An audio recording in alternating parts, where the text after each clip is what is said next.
اخلی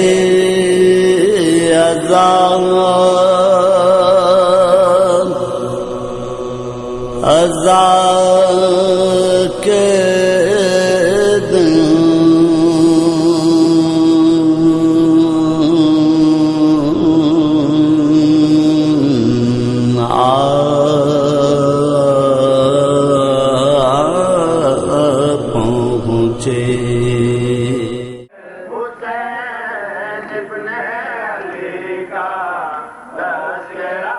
کربلا ایک ایسے مکمل ضابطۂ حیات کا نام ہے کہ جس میں عمر کے ہر افراد کے لیے نمونہ عمل پایا جاتا ہے۔ جب جوانوں کی طرف دیکھتے ہیں تو علی اکبر کا یہ جملہ ہمارے لیے مشعل راہ بن کر سامنے آتا ہے کہ اگر ہم حق پر ہیں تو ہمیں پھر اس بات کی کیا پرواہ کہ موت ہمارے اوپر جا پڑے یا ہم موت کے اوپر جا پڑیں۔ جب جناب قاسم کی طرف نظر کرتے ہیں تو نوجوانوں کے لیے یہ جملہ نظر آتا ہے کہ میں نے اس موت کو کہ جو آپ کے راستے میں آئے شہد سے زیادہ شیریں پایا۔ جب بوڑھوں کی طرف دیکھتے ہیں تو سمجھ میں یہ آتا ہے کہ نہیں، یہ عمر کا آخری حصہ آرام کے لیے نہیں ہے، بلکہ جب تک انسان زندہ ہے اور اس کی سانس چل رہی ہے، اس کی ہر سانس اس کے امام کی امانت ہے۔ خواتین کی طرف اگر نظر ڈالیں تو وہ خواتین کہ جن کے پردے کی گواہی ہمیشہ سے سورج و چاند نے دی ہے، وہ خواتین بھی اگر اسلام کے اوپر وقت آ جائے تو وہ پھر میدانوں کے اندر نظر آتی ہیں، درباروں کے اندر، بازاروں کے اندر خطبے دیتی ہوئی نظر آتی ہیں۔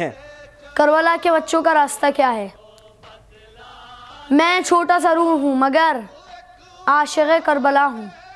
میرا آقا حضرت عون محمد اور حضرت قاسم علیہ السلام ہیں۔ میں نے کربلا کے کم سن بچوں سے یہ سیکھا ہے کہ جتنی بھی بڑی مصیبت آ جائے امامت اور ولایت کا ساتھ نہیں چھوڑنا چاہیے۔ عزاداری حسینی کے بڑے دشمن امریکہ اور اسرائیل سن لیں، ہم کٹ سکتے ہیں مگر جھک نہیں سکتے۔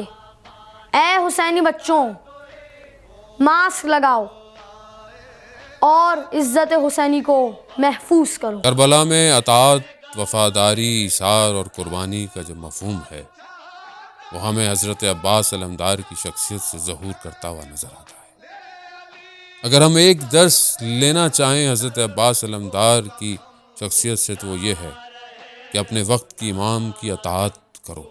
کوئی مورخ یہ بیان نہیں کر پایا کہ کہیں پر حضرت عباس علیہ السلام نے امام حسین کو کوئی مشورہ دیا ہو۔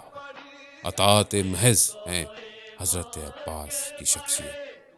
خداوند متعال سے ہم بھی دعا گو ہیں کہ ہمیں بھی وہ حضرت عباس کے صدقے میں وہ اطاعت عطا کرے کہ جو ہم اپنے وقت کے امام کے لیے جو ہے وہ پیش کر سکیں۔ کربلا میں اپنے بازوؤں کو قربان کر دینا، اپنے پورے وجود کو قربان کر دینا، اپنے امام کی خاطر حضرت عباس سے سیکھیں۔ مقامات مقدسہ اور اہل بیت علیہم السلام کے حرم مطہر ہمارے لیے شاید اس دنیا میں بہترین نعمت ہیں، اور ان کی حفاظت کرنے والے ہمارے لیے بہت اہمیت کے حامل ہیں۔ عزیزان گرامی، جس طرح آپ کو علم ہے کہ عباسیوں کے دور میں کئی مرتبہ کربلا کو تاراج کیا گیا، اسی طرح ہماری تاریخ میں 200 سال میں 4 مقامات پر ہمیں ملتا ہے کہ کربلا پہ حملہ ہوا۔ 200 سال پہلے وہابیوں کے عبد الوہاب نے کربلا کو تاراج کیا۔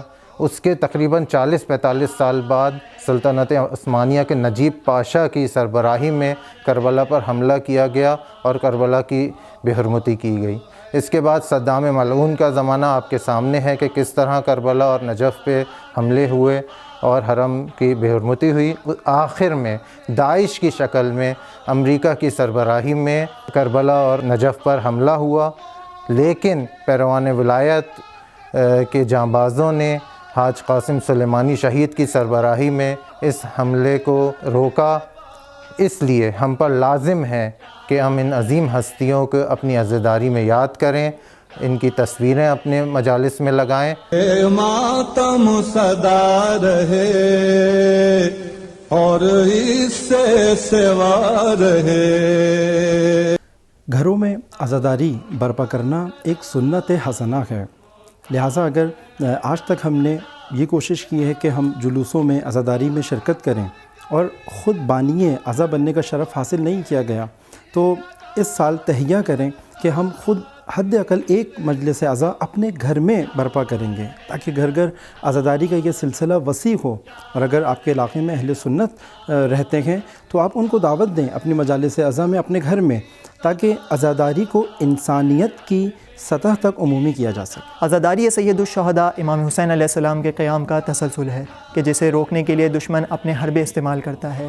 کبھی عزاداروں پر دہشت گردانہ حملے ہوتے ہیں تو کبھی شبہات کے ذریعے سے ان کے ایمان کی تضعیف کی جاتی ہے، کبھی سیاسی نفوذ کے ذریعے سے قانونی محدودیتیں ایجاد کی جاتی ہے، تو کبھی دشمن اپنے اعلی کاروں کے ذریعے سے عزاداری کو بے مقصد بنانے کی کوشش کرتا ہے، جبکہ عزادار بابصیرت ہوتا ہے اور دشمن کے ان حملوں سے مقابلے کے لیے ہر وقت تیار رہتا ہے. کرونا وائرس کے سلسلے میں کیے گئے سوال کے جواب میں آیت اللہ سیستانی نے 3 نصیحتیں فرمائی ہیں. دعا کریں اور گر گرا کر اللہ کی رحمت طلب کریں تاکہ یہ مصیبت ہر ایک انسان سے دور ہو سکے. امید ہے کہ مومنین کی دعائیں اللہ تعالیٰ قبول کرے گا. ایکسپرٹس کی جانب سے جو بھی ہیلتھ گائیڈ لائنز دی گئی ہیں ان پر زیادہ سے زیادہ اور سنجیدگی سے عمل کیا جائے. ایک دوسرے کی مدد کرنے کی کوشش کریں تاکہ اس وائرس سے دوسرے بھی محفوظ رہیں، اور اگر ممکن ہو تو جو لوگ اس بیماری میں مبتلا ہیں ان کی مدد کریں تاکہ وہ جلد شفایاب ہو سکیں. کرونا وائرس کے حوالے سے آیت اللہ خامنائی نے ایران کی عوام سے درخواست کرتے ہوئے فرمایا، مومنین آفیشلز اور ایکسپرٹس کے بتائے ہوئے ہیلتھ گائیڈ لائن کے اصول اور دستور کی خلاف ورزی نہ کریں. احتیاطی اقدام، ہاتھ، منہ اور گھر کی صفائی کا خیال رکھیں. انفیکشن اور گندگی سے بچنے کے سلسلے میں ایکسپرٹس کی ضروری ہدایات پر سنجیدگی سے عمل کریں. یقیناً ہر وہ چیز جو معاشرے کی سلامتی میں مددگار ہو اور اس بیماری کو پھیلنے سے روکے وہ ایک نیک عمل ہے. اسی کے مقابلے میں ہر وہ چیز جو اس بیماری کے پھیلنے کا سبب ہو وہ ایک برائی شمار ہوگی. عزاداری سید الشہداء یعنی امام حسین کی کشتی جو نجات تک پہنچانے میں وسیع بھی ہے اور سری بھی ہے. آئیے اس ماتم کے ذریعے سے عالم کی نجات کا سامان کریں. آئیے اس ماتم کے ذریعے سے اس کے آنے کی تیاری کریں کہ جو کعبے کی دیوار سے ٹیک لگا کر کہے گا، الا یا اہل عالم ان جدی الحسین، دنیا والو جان لو کہ میرے جد حسین ہے کہ جن کو پیاسا قتل کر دیا گیا.